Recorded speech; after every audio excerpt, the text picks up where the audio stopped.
প্রণাম গুরুদেব, জয় মহাকাল। গুরুদেব, কারো জন্মছক দেখে কি করে বলা যায় যে সে লাভ ম্যারেজ করবে কিনা?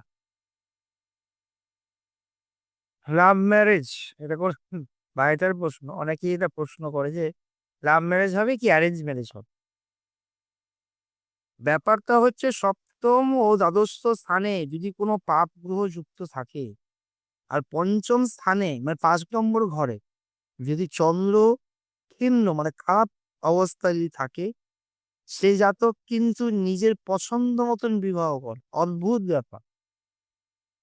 ব্যাপার হচ্ছে 7 নম্বর ঘরে আর দ্বাদশ ঘরে যদি সেখানে কোনো পাপ বসে থাকে, যেমন পাপের মধ্যে কারা কারা?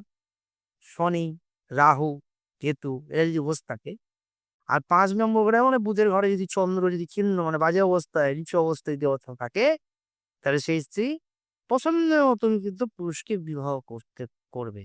ফ্যামিলির বিরুদ্ধে গিয়ে করবে। মানবো না, সুসাইড করে নেবো, আত্মহত্যা করে নেবো, এর সঙ্গে বিয়ে না দিলে আমি এক্ষুনি ছাদ থেকে ঝাঁপ দিয়ে দেবো। ব্ল্যাকমেলিং যাকে বলা হয়। ছেলের ক্ষেত্রেও দেয়, মেয়ের ক্ষেত্রেও চায়, বেশিরভাগ ক্ষেত্রে দেখা গেছে।